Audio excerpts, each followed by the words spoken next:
Students, welcome again to your own YouTube channel of School of But Study On।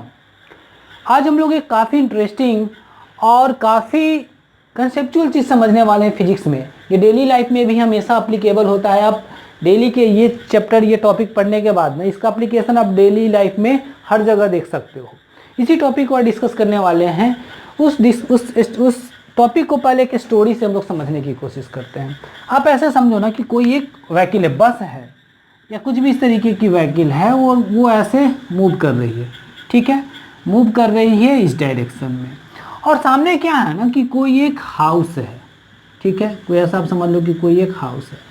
अब ये क्या करती है नहीं, ये बस, इस बस है तो इसकी कोई एक मास रही होगी। मैंने कंसीडर कर लिया कि इसकी मास है m, ठीक है, और ये जिस वेलोसिटी से आगे मूव करे इसकी वेलोसिटी है v। तो ये क्या कर रही है ना, ये वेलोसिटी एक है और इससे जाके ऐसे क्या करती है, इसके साथ कोलैप्स करती है, स्ट्राइक करती है, टकरा जाती है।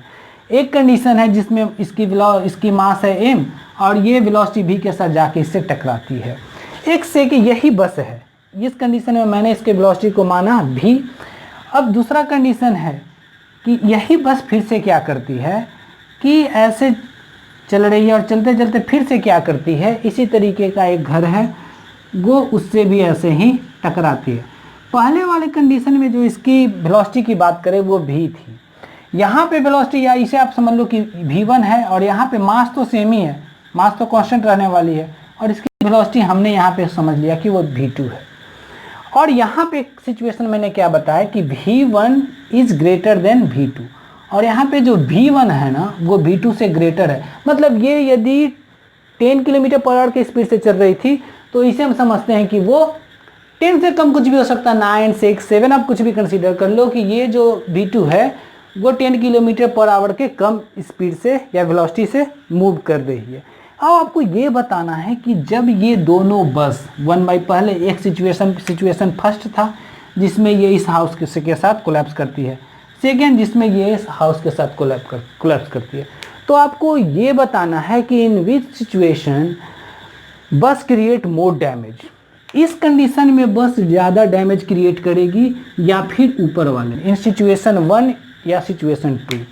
आप डेली लाइफ के एक्सपीरियंस से कह सकते हो ना कि जो मोर वेट, जिसका वेट ज़्यादा था ना जिस टाइम पे बस का मास तो दोनों में सेम है, हम लोग बोलेंगे जिस बस की वेलोसिटी ज़्यादा रही होगी ना that will create the more damage.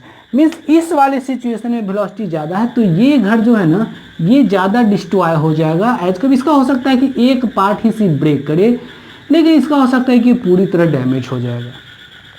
अब ये ज़्यादा डैमेज के पीछे कारण क्या था, कारण उसे समझने के पहले हम एक सिचुएशन और डिस्कस करना चाहते हैं। यहाँ पे हम लोग एक चीज़ आसानी से समझते हैं कि जो भी यहाँ पे सिचुएशन क्रिएट हुई है, these situation are created due to the mass of the bus and also it depend upon the velocity of the bus. क्योंकि ज़्यादा वेलोसिटी थी तो वो ज़्यादा उसने डैमेज क्रिएट की है, कम वेलोसिटी थी तो वहाँ पे डैमेज कम क्रिएट हुआ है। एक सिचुएशन और हम डिस्कस करते हैं। उस सिचुएशन में क्या हम लोग देखने वाले हैं कि इस टाइम पे वेलोसिटी जो है ना वो वेलोसिटी फिक्स है। ये दोनों टाइम पे जो बस की वेलोसिटी रही ना वो v ही थी, यहाँ पे वेलोसिटी v थी और ये बस जो मूव कर रही है इसकी वेलोसिटी भी v वेलोसिटी ही थी, दोनों की वेलोसिटी सेम है। अब मास की बात करें तो ऊपर वाला जो बस था ना वो m1 kg का था और नीचे वाले की बात करें तो वो m2 kg का बस था, इसकी मास अलग है। और मैंने बताया कि यहाँ पे आप ऐसा कर लो कि इस टाइम पे ये वाला जो मास जाता था ना ये अलग सिचुएशन है, वो वाला सिचुएशन अलग था, ये दो अलग तरीके की बसें हैं। इसमें क्या है कि m2 का mass is greater than m1। यहाँ पे जो m2 का मास है means this bus is heavier as compare to first one. इस सिचुएशन में आपको बताना है कि दोनों एक वेलोसिटी v के साथ मूव कर रही है और वो सामने किसी एक हाउस से ऐसे कोलैप्स करती है। देन इन विच सिचुएशन बस will create the more damage. अब यहाँ पे आप बताइए कि किस सिचुएशन में बस जो है वो ज़्यादा डैमेज क्रिएट करेगी। वेलोसिटी तो दोनों में v and v, velocity is fix but mass of the second bus is greater as compare to first one. तो यहाँ पे जो सेकेंड वाली बस होगी वो ज़्यादा डैमेज क्रिएट करेगी। ये प्रैक्टिकल हम लोग एक्सपीरियंस से इस चीज़ को बता सकते हैं। अब ये प्रैक्टिकल एक्सपीरियंस साइंस से कैसे रिलेटेड है, नाउ सी हियर। यहाँ पे अब इन दोनों के कम्पैक्ट फॉर्म को, मास एंड वेलोसिटी के कम्पैक्ट फॉर्म को, we will going to learn a concept in physics, और वो जो उसके लिए एक टर्म यूज करेंगे that is called the momentum, और अनदर उसी को एक अनदर बोल सकते हैं वर्ड में लीनियर मोमेंटम। देखते हैं वो होता क्या है। Linear momentum is compact form of mass of any object and its velocity. Linear momentum जो होती है किसी ऑब्जेक्ट की जो मास है और उस मास में वेलोसिटी के वजह से जो एक फिजिकल क्वांटिटी होता है उससे बोलते हैं मोमेंटम। मीन्स एक फिजिकल ये क्वांटिटी है जो रिलेटेड है मास एंड वेलोसिटी से। तो यहाँ से इन दोनों के कंपैक्ट फॉर्म को हम लोग बोल सकते हैं मोमेंटम। अब यहाँ पे समझते हैं मोमेंटम क्या है। इसे यदि आप लेटर से डिनोट करना चाहो तो इसे पी से। Momentum means mass into velocity. कोई एक ऑब्जेक्ट है, उस ऑब्जेक्ट की कुछ मास होगी और यदि वो मूव कर रही तो उसकी कुछ वेलोसिटी होगी, और इस मास एंड वेलोसिटी के कारण उसके अंदर जो एक प्रॉपर्टी डेवलप होता है, उसके अंदर जो एक प्रॉपर्टी है उसे ही बोलते हैं कि मोमेंटम। अब ये देखना है कि किन चीज़ों पे डिपेंड करता है। यदि आपने किसी ऑब्जेक्ट के मास को फिक्स कर दिया, कांस्टेंट कर दिया, यदि आप एक व्हीकल की बात करो, बस की बात करो, तो उसकी मास तो हमेशा फिक्स रहेगी। यदि आप एक बाइक की बात करो, उस बाइक की मास तो हमेशा फिक्स रहेगी। यदि उसमें ड्राइवर जो आप यूज कर रहे हो, जो राइडर यूज करो, वो भी चेंज ना करो, तो वो मास तो फिक्स रहने वाली है। उस कंडीशन में if you increase the velocity of the object then product of mass and velocity will change. यदि आप वेलोसिटी को चेंज कर, मास कांस्टेंट है, and if you change the velocity then this whole product will change, means momentum will change. और यदि आप velocity increase करते हो then momentum will increase for a fix body. उसकी उसी कंडीशन में यदि आप वेलोसिटी डिक्रीज करते हो then momentum will decrease for fix body. एक फिक्स बॉडी के लिए वेलोसिटी आप बढ़ाते हो तो उसकी मोमेंटम बढ़ेगी, वेलोसिटी आप यदि घटाते हो तो उसकी मोमेंटम कम हो जाएगी। सेकेंड टाइम पे आप क्या करो कि अब यदि आपने वेलोसिटी कांस्टेंट रख दिया है, सेकेंड कंडीशन की यदि मैं बात करूं तो ये कांस्टेंट है, मतलब दो ऑब्जेक्ट है, आप बॉल की बात करो, दो बॉल है, ये m1 और ये m2, ठीक है। अब मैंने बोला कि m1 is greater than m2, mass m1 जो है वो ग्रेटर देन है m2 से। अब इसमें आप यदि वेलोसिटी को कांस्टेंट रखते हो कि ये जो है एक वेलोसिटी v से मूव कर रही है और ये भी एक वेलोसिटी v से ही मूव कर रही है, तो मोमेंटम को आप एक मोमेंटम के फॉर्म में इसे डिफाइन करना चाहो तो मोमेंटम आप लिखोगे मास इंटू वेलोसिटी, ये m इंटू वेलोसिटी। यहाँ पे भी क्या लिखोगे, m इंटू v तो कांस्टेंट है बट यहाँ पे m1 का वैल्यू ग्रेटर है, तो ये वाला जो मोमेंटम होगा फर्स्ट बॉल की वो एज कंपेयर टू सेकेंड ज़्यादा होगी। ये मोमेंटम होता है the combined compact effect of mass and velocity is called momentum. अब हम लोग डिस्कस करते हैं इसके डेली लाइफ में। आप लोगों ने देख लिया, आप लोगों ने CID एक सीरियल आती है, उससे आप लोगों ने मैक्सिमम स्टूडेंट्स ने देखा होगा। उसमें एक चीज़ नोटिस करना ना कि आप, एक है दया और सेकेंड है जो दया के साथ एक और होता है, क्या नाम है उसका, मुझे नाम नहीं पता, अभिजीत। दया के साथ एक और होता है अभिजीत। यदि कभी भी डोर ओपन करना होना तो हमेशा बोला जाता है, ऐसे पेपर दिन बोलते हैं दया आता है और फिर थोड़ा सा ऐसे बैक में जाके और ऐसे एक जर्क देता है, जर्क लगा के फिर गेट को तोड़ देता है। ये काम यदि अभिजीत को दिया जाए तो क्या अभिजीत भी उसे उतना ही एफिशिएंटली कर पाएगा? मान लो दोनों ने 2 स्टेप पीछे लिया और यहाँ से फिर एक बैकअप लेके ऐसे पुश किया, एक पुश अप्लाई किया, तो उसमें क्या होगा? अब यहाँ पे समझना है, दोनों ने वेलोसिटी तो सेम गेन की है बट मास, यदि आप मास की बात करो तो दया की मास जो है उसका वेट है ग्रेटर है एज कम्पेयर टू अभिजीत। तो जो एक मोमेंटम क्रिएट करेगा डोर के ऊपर ना, वो दया ज़्यादा मोमेंटम क्रिएट करेगा एज कम्पेयर टू अभिजीत। तो अभिजीत गेट को इजीली, क्योंकि मास और वेलोसिटी का जो इम्पैक्ट क्रिएट हो रहा है वो एक फोर्स के फॉर्म में होता है, वो हम लोग नेक्स्ट डिस्कस करेंगे, वो दया ज़्यादा कर रहा होगा। यदि आप एक हैवियर ऑब्जेक्ट, 2 क्लास में स्टूडेंट है, एक 50 kg और एक 70 kg, और दोनों को बोलो कि दौड़ के जाने के लिए, और किसी सामने कुछ भी कोई ऑब्जेक्ट खड़ा है या कोई आपका फ्रेंड ही है खड़ा है, उससे बाद बोलो कि दोनों इक्वली स्पीड के साथ रन करता हुआ जाए और टकराए, तो जो हैवियर होगा वो उसे ज़्यादा पुश करेगा। क्योंकि इसकी मोमेंटम ज़्यादा है। ये हम लोगों ने मोमेंटम को समझ लिया। Now let's see what is the unit of momentum. Momentum की आप बात करो तो यहाँ पे मास के लिए आप क्या यूज करोगे, केजी, और वेलोसिटी के लिए क्या यूज करोगे, मीटर पर सेकेंड। तो इसके यूनिट की बात करो तो केजी मीटर पर सेकेंड, ये इसका यूनिट होगा ऑफ मोमेंटम। ठीक है, और it is a vector quantity. It is a vector quantity. Vector quantity क्यों है? क्योंकि मास तो एक कांस्टेंट टर्म है और वेलोसिटी एक वेक्टर डायरेक्टिव फिजिकल क्वांटिटी है, डायरेक्शन को शो करता है। तो इस तरीके से ये पूरा जो टर्म होगा वो एक वेक्टर क्वांटिटी होगा। ठीक है, इसके बाद अब इस मोमेंटम से हम लोग डिस्कस करते हैं। मोमेंटम के बाद सेकेंड जो हमारा टॉपिक है, जो कि मेन टॉपिक है, that is Newton second law of motion. वो कंप्लीटली इसी पे डिपेंडेंट है। स्टेटमेंट क्या है Newton second law of motion का? The rate of change of momentum.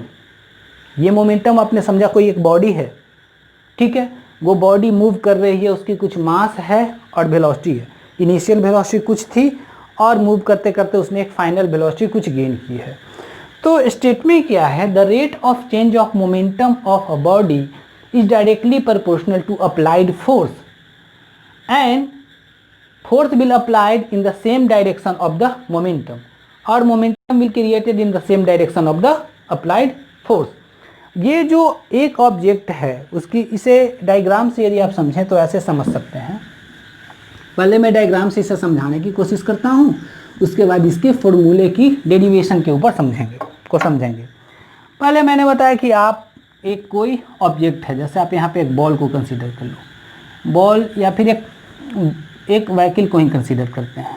ठीक है,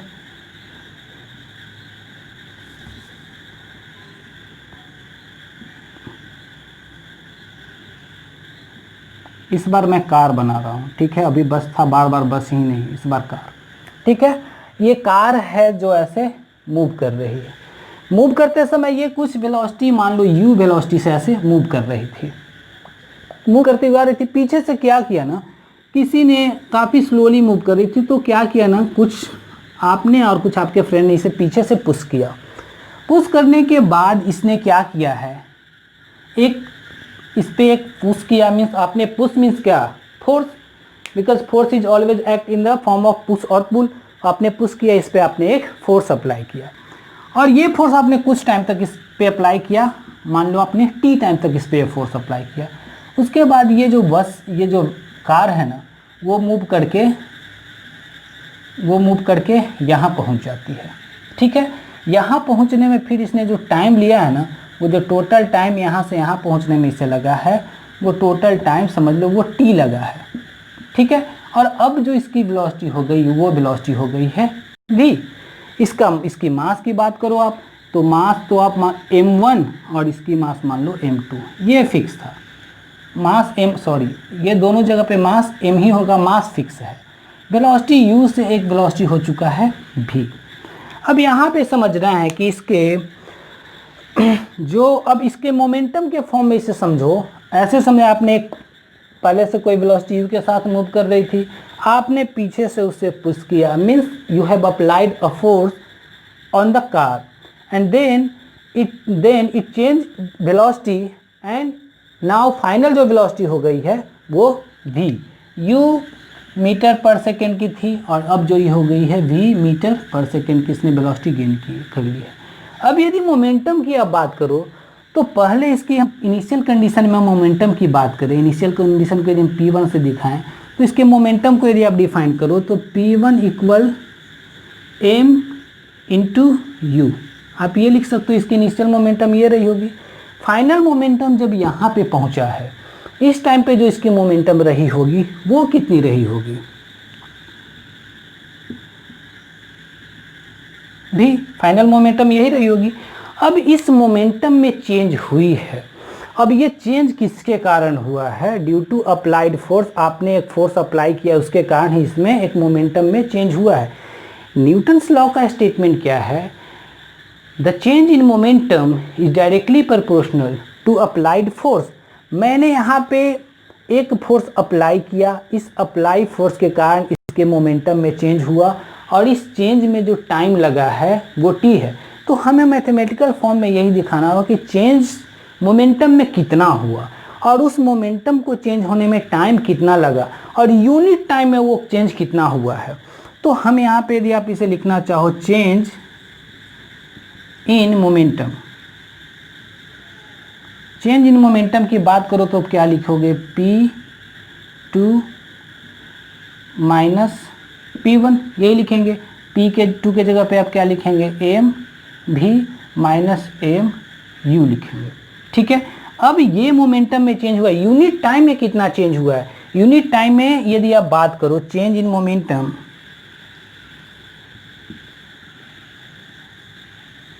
in unit time, unit time में चेंज की बात करो तो जितना इसने टोटल टाइम लिया उससे हम डिवाइड करेंगे, देन एम भी, अब यहाँ पे हम लोगों ने एम को कॉमन ले लिया, भी माइनस यू और बाई टी, ये हो गया इसमें टोटल चेंज इन मोमेंटम। और यूनिट टाइम में उस मोमेंटम में कितना चेंज हुआ है, इसे हम लोगों ने मैथमेटिकल फॉर्म में लिखा।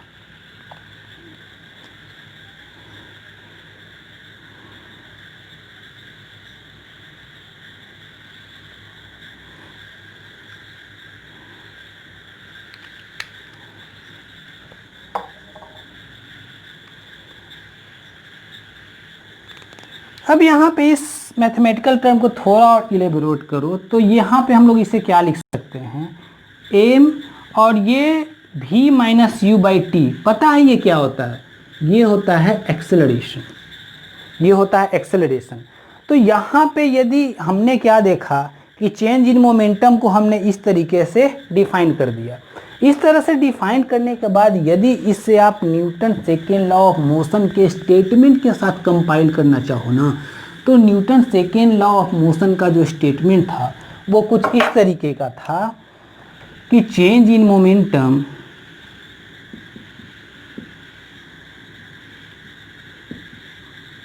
Equal directly proportional to applied force, को अप्लाइड फोर्स के प्रोपोर्शनल होता है। तो ठीक है, हमने यहाँ पे जो चेंज इन मोमेंटम को हमने कैसे डिफाइन कर दिया? चेंज इन मोमेंटम को हमने डिफाइन कर दिया, यही चेंज इन मोमेंटम हुआ है। यदि आप चाहते तो इस पूरे टर्म को यहाँ पे लिख सकते थे, मैंने उसका एक कंक्लूजन निकाल के मास इंटू एक्सेलरेशन लिख दिया, और ये directly proportional to applied force जो उस पर्सन ने पीछे से अप्लाई किया था कार के ऊपर, वो ये न्यूटन सेकेंड लॉ का स्टेटमेंट का मैथमेटिकल फॉर्म है। अब यहाँ पे यदि प्रोपोर्शनलिटी कांस्टेंट की बात करूँ तो जैसे क्या है कि यदि मैं बात करूँ, आपका वेट मेरे से डबल है, मीन्स मैं यदि 20 kg की का हूँ तो आपका वेट है 40 kg, मैं यदि 2 kg का हूँ तो आप 4 kg के होंगे, मैं 10 kg तो आप 20 kg के, मतलब ये दोनों प्रोपोर्शनल हैं। मेरा वेट W1 और आपका W2 ये प्रोपोर्शनल है, यदि ये बढ़ रहा होगा तो ये भी बढ़ रहा होगा, ये बढ़ रहा होगा तो ये भी बढ़ रहा होगा। लेकिन जब बताना हो कितना, ये बढ़ तो रहा है बट वो कितना बढ़ रहा है, तो आपको एक कांस्टेंट टर्म यहाँ पे डिफाइन करना होगा। यदि डबल हो रहा होगा तो आपको लिखना होगा W1 इक्वल 2 इंटू W2, या फिर इस तरीके से 3 हो रहा होगा तो W1 इक्वल 3 इंटू W2, इस तरीके से डिफाइन करना होगा। तो यहाँ पे भी ये प्रोपोर्शनल तो है, चेंज इन मोमेंटम के प्रोपोर्शनल तो है, लेकिन वो प्रोपोर्शनल में कितना बढ़ेगा? तो जितना ये बढ़ेगा उतना ही, कुछ भी डबल ट्रिपल का कंसेप्ट नहीं है। तो उसके लिए आप लिख सकते हो क्या, एम ए के इक्वल एफ, या इसी को थोड़ा रीअरेंज करो तो एफ इक्वल, या फिर यहाँ पे हम लोग जैसे हमने ऐसा लिखा ना, आप ऐसे भी लिख सकते थे, F equal M A mass into acceleration, फिर आप क्या करते, F equal K M A, K into मास, ये के यहाँ पे क्या है, के को मैंने यहाँ पे डिफाइन किया एक्सेलरेशन के फॉर्म में। ये इस तरीके से आप लिखो या इस तरीके से लिखो, दोनों सेम है। अब मैं दोनों तरीके से समझाता हूँ। यहाँ पे क्या है, applied force directly proportional to change in momentum है। ये एक टर्म आ गया कांस्टेंट टर्म के। ये कांस्टेंट टर्म के क्या है इसे समझते हैं। यहाँ पे के की वैल्यू को हम लोग कंसीडर करते हैं 1, और 1 से आप मल्टीप्लाई करो तो कुछ भी चेंज नहीं होने वाला, मतलब एफ इक्वल एम ए एक फाइनल कंक्लूजन निकला। अब के को हमने एक लिया, वो है क्या, के is a constant term and ये डिफाइन करता है कि यदि कोई एक ऑब्जेक्ट है, मैं इसी में यदि इस इक्वेशन में मैं पुट करता एफ इक्वल के एम ए, यदि मैं कहूँ कि कोई एक ऑब्जेक्ट है जिसका मास है 1 kg और उसमें एक एक्सेलरेशन जो प्रोड्यूस हुआ है 1 मीटर पर सेकेंड का स्क्वायर है, 1 मीटर पर सेकेंड स्क्वायर का है, और उस पर जो फोर्स लगा था 1 kg का कोई ऑब्जेक्ट है और उस पर आपने कोई फोर्स लगाया 1 न्यूटन का, और उस 1 न्यूटन के फोर्स लगाने के कारण उस 1 kg के मास वाले ऑब्जेक्ट में 1 मीटर पर सेकेंड का एक एक्सेलरेशन प्रोड्यूस हुआ है।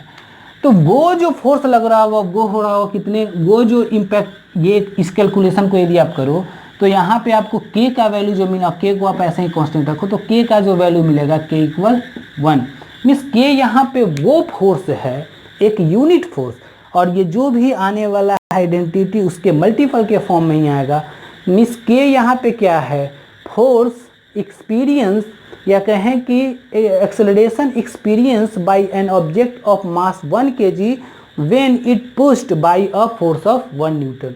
कोई 1 kg के ऑब्जेक्ट यदि 1 न्यूटन फोर्स अप्लाई करने के कारण 1 मीटर पर सेकेंड स्क्वायर का वो यदि एक्सेलरेशन फील कर रहा है, तब कहें कि उस पर जो लगने वाला फोर्स है वो 1 न्यूटन का है, और उसी को यहाँ पे हम लोग के फॉर्म में डिफाइन करते हैं। तो यहाँ पे के की वैल्यू को हम लोगों ने 1 कैसे लिया ये मैंने समझा दिया। ये फाइनल फॉर्मूलेशन है Newton second law of motion का, F equal M A. Means इसे यदि इससे भी एक न्यूटन लॉ के सेकेंड स्टेटमेंट के फॉर्म में यदि आप देखना चाहो तो इसे भी आप समझ सकते हो कि जब किसी ऑब्जेक्ट पे कोई फोर्स अप्लाई किया जाता है, देन वो अप्लाइड फोर्स उस पे जो दिखता है वो किसके फॉर्म में, मास और उसके एक्सेलरेशन के फॉर्म में दिखता है।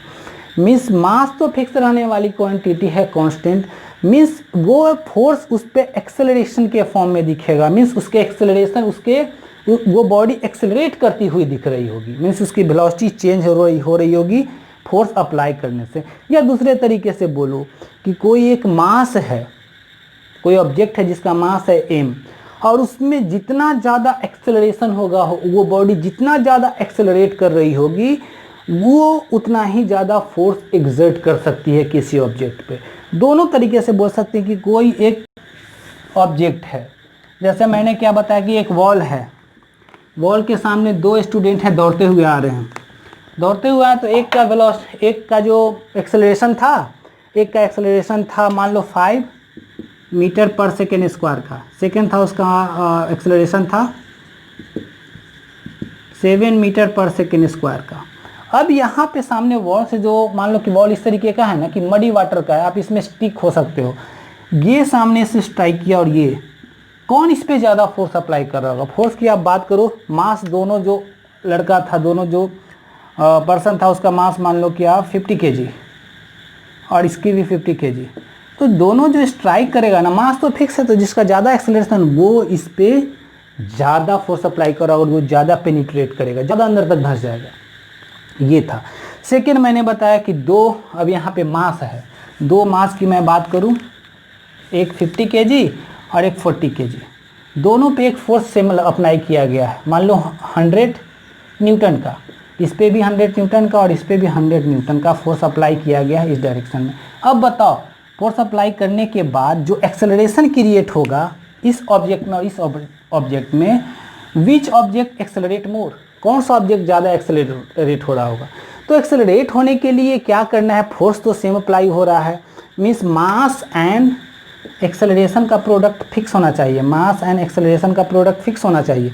तो मास तो आप देख रहे हो ना कि मास इसमें ज़्यादा है, मीन्स यहाँ पे जो एक्सेलरेशन होगा वो कम होगा, यहाँ पे मास ज़्यादा कम है तो यहाँ पे जो एक्सेलरेशन होगा ना वो बॉडी ज़्यादा एक्सेलरेट कर रही होगी। सेम फोर्स अप्लाई करो, एक टेनिस बॉल है और एक है फुटबॉल, आपने दोनों को किक किया सेम फोर्स से, विच वन एक्सेलरेट मोर? जो टेनिस बॉल है उसकी मास कम है ना, तो वो ज़्यादा एक्सेलरेट करेगी, दूर तक जाएगी, और जो फुटबॉल है उसका मास ज़्यादा है तो वो कम डिस्टेंस, वो कम एक्सेलरेट कर रही होगी और वो ज़्यादा डिस्टेंस नहीं कवर करेगी। ये डिपेंड कर रहा है इस फॉर्मूले के ऊपर। अब इससे रिलेटेड कुछ टर्म, ये भी यहाँ पे फोर्स को मैंने डिफाइन कर दिया, you will know acceleration is also a vector quantity. अब इससे रिलेटेड कुछ कंसेप्ट है ना, हम उसकी बात करते हैं कि डेली लाइफ में इससे रिलेटेड क्या क्या कंसेप्ट है। एक जो सबसे फेमस है वो है कि जब when a cricket player catch the ball then it move wave his hand in backward direction. वो उसी डायरेक्शन में हैंड को ऐसे वेव करता हुआ पीछे ले जाता है, जैसे उसने ऐसे कैच किया और कैच करने के बाद हाथ को ऐसे थोड़ा स्विंग करता हुआ पीछे ले जाता है। What is the reason behind it? क्यों करता है ऐसे? आप समझना, एक बॉल ये यहाँ से ऐसे मूव करती हुई आ रही है, ठीक है, मूव करती है आ रही है, कुछ एक इसकी मास है और इसमें कुछ एक्सेलरेशन भी है। तो ये क्या करेगी, यहाँ पे जो फोर्स यदि अप्लाई करेगी, फोर्स की बात करो तो एफ इक्वल मास, जो इसकी है मास, और इनटू जो इसकी एक्सेलरेशन रहेगी, वो आपने जैसे ही कैच किया ना तो बॉल यहाँ पे एक इतना फोर्स अप्लाई करेगी। अब इस फोर्स को यदि आप मिनिमाइज करना चाहते हो तो आप क्या कर सकते हो? उसके लिए फोर्स को कैसे मिनिमाइज कर सकते हो? क्या आप इसके मास में चेंज कर सकते हो? इट इज़ नॉट ईजी, आप ये नहीं कर सकते। सेकेंड है कि आप इसके एक्सेलरेशन को यदि आप कम कर दो ना, तब ये जो फोर्स अप्लाई कर रहा होगा, एक्सर्ट कर रहा होगा, वो फोर्स कम हो जाएगा। तो हम लोग एक्सेलरेशन को कैसे कम कर सकते हैं? हम लोग जानते हैं कि acceleration equal final velocity minus initial velocity by time. Means velocity में जो चेंज हो रहा है वो तो हो ही रहा होगा। यदि इस चेंज के टाइम को आप बढ़ा दो ना, यदि मान लो फाइनल वेलोसिटी है 50 और इनिशियल वेलोसिटी रही है 40 और इसने टाइम लिया है 2 सेकेंड का इतना होने में, तो 10/2 मीन्स वो कितनी रहेगी, 50 मीटर पर सेकेंड जो भी रही होगी, इस तरीके का वो एक एक्सेलरेशन उसमें प्रोड्यूस हुआ होगा। यदि मैं इसमें टाइम को मैं क्या कर दूँ ना, मैं इसमें टाइम को यदि मैं बढ़ा दूँ, इस टाइम को 2 के जगह पे यदि मैं 4 कर दूँ इस टाइम को, तब अब ये जो वैल्यू मिलने वाला है ना वो कितना होगा, 2 अब ये जो वैल्यू मिलने वाला है, सॉरी यहाँ पे ये वैल्यू 5 रहा होगा, अब जो ये वैल्यू मिलने वाला है ये वैल्यू 2.5 हो जाएगा। मीन्स एक्सेलरेशन अब कम हो जाएगा। Acceleration reduce means force reduce. हम लोगों ने यहाँ पे क्या किया, आप समझ लो, यहाँ पे बॉल आपके हाथ में स्ट्राइक हुई और आपने यहाँ तक ऐसे वेव करते हुए पीछे बॉल को ले गए, इतने में अपने टी टाइम लिया है। यहाँ पे इसकी वेलोसिटी रही होगी u और यहाँ पे वेलोसिटी हो गई v। तो इसमें आपने क्या किया, इस वेलोसिटी को चेंज होने में पहले वो काफ़ी कम टाइम लेता। आपने क्या किया, हाथ को धीरे धीरे ऐसे स्विंग करते हुए पीछे किया और आपने इस टाइम को बढ़ा दिया। अब टाइम को बढ़ा के आपने क्या किया, एक्सेलरेशन को आपने कम कर दिया। अब ये जो एक्सेलरेशन कम हो गया है, ये एक्सेलरेशन कम होने के कारण आपके जो पाम पे एक फोर्स एग्जर्ट हो रहा होगा ना, वो कम हो रहा होगा। ये एक सिंपल डेली लाइफ से रिलेटेड एक्टिविटी है जो हम लोग एक्सपीरियंस करते हैं इन डेली लाइफ, और ये कम्प्लीटली बेस्ड है Newton second law of motion पे। नाउ स्टूडेंट्स, यहाँ पे हम लोगों ने न्यूटन सेकेंड लॉ और ऑफ मोशन एंड मोमेंटम को अच्छे से एक्सप्लेन किया है। हम लोग नेक्स्ट जो वीडियो कवर करेंगे वो Newton third law of motion को कवर करेंगे एंड कंजर्वेशन ऑफ मोमेंटम को कवर करेंगे। Till then take care, keep watching, keep learning.